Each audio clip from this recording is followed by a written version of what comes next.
Chris Duffin and Coach Brandon here with the Kabuki Strength team, and we're going to go through some advanced rooting concepts and a little bit related to building up the arch or dealing with people with either flat or high arches, right? Right.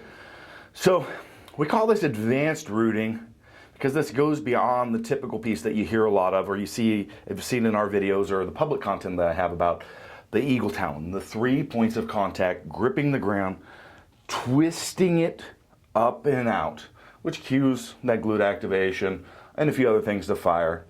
But this one takes a little bit more practice, I guess I would say, but is actually more effective. So what you're going to do is, one way to start is think about standing on a big giant globe. We'll say that instead of Bosu balls, because we hate Bosu balls. Bosu balls, so, except for stir the pots. Right. So you're on this big round object and you've got to grab it to hold on, okay?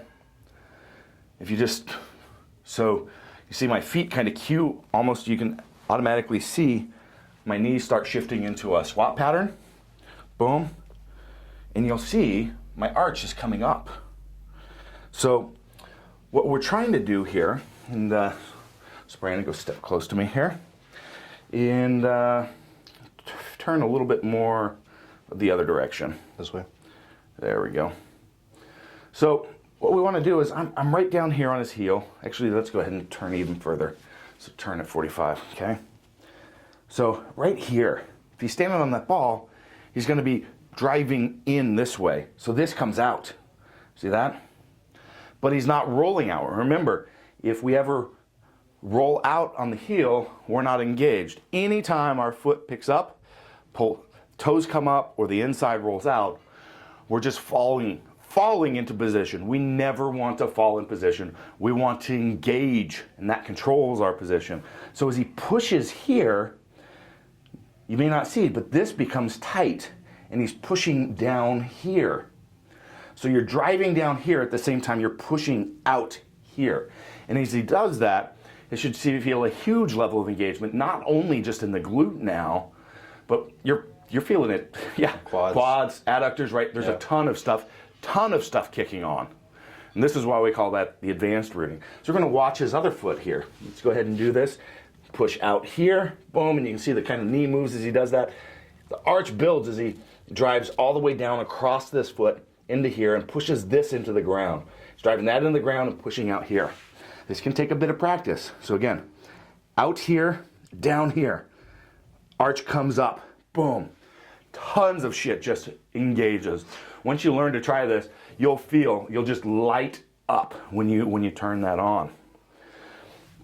So this is something that definitely, if you've got low arches, you really want to incorporate and practice this.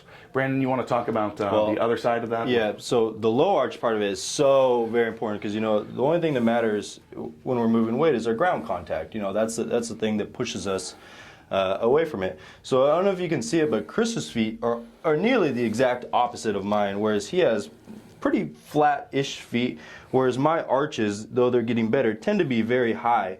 So rooting strategies for those two things are very, very different. What Chris just described in pulling the arch up is very, very appropriate for someone with flatter feet because they physically have to build that arch, right? I think it's a little less common for people to have higher arches, but for someone with higher arches, such as myself, we almost need to bring that down and collapse that arch. We're still utilizing those 3 points of contact, but the overall, how we're getting into that stable arch position is almost the opposite of that. Whereas instead of rolling out, because we'll already we'll already want to roll out because of how the arch is set, we need to actually bring that arch back to a neutral place.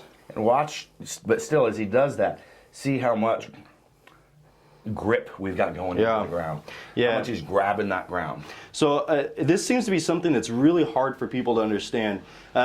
If you find, especially when you're squatting, that you're rolling constantly, one, if your knees aren't already torn up, they're gonna be, right? But if we need to learn how to actually establish those 3 points of contact, one thing that I found very efficient for that is coming onto your heel, placing the ball right below your big toe, right below your little toe, and then trying to spread the ground with all of your toes, kind of like monkey toes. Yeah, look at that, how it's spread out and just gripping that ground. And that's really going to preface how to actually work that twist the ground apart cue.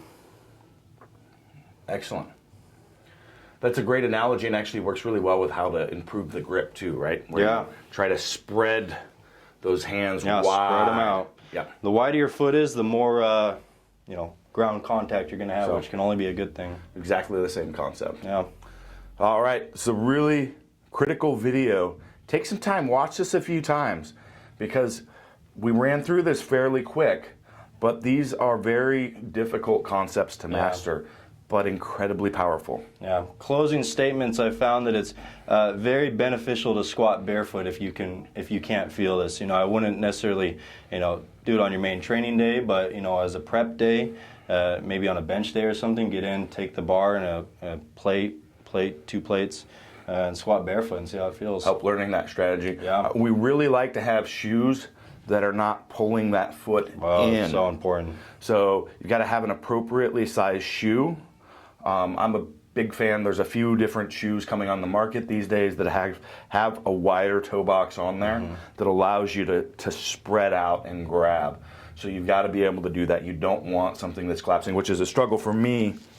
A lot of big squatters will have pretty wide Really feet. wide feet, yeah. And so shoes are not designed for us, and they're working against you if they're pulling that foot Yeah, in. you should know if your shoes are right or not. If you're walking and you can see your foot spilling out on the sides of your shoe, that's probably not a shoe to squat in. Absolutely.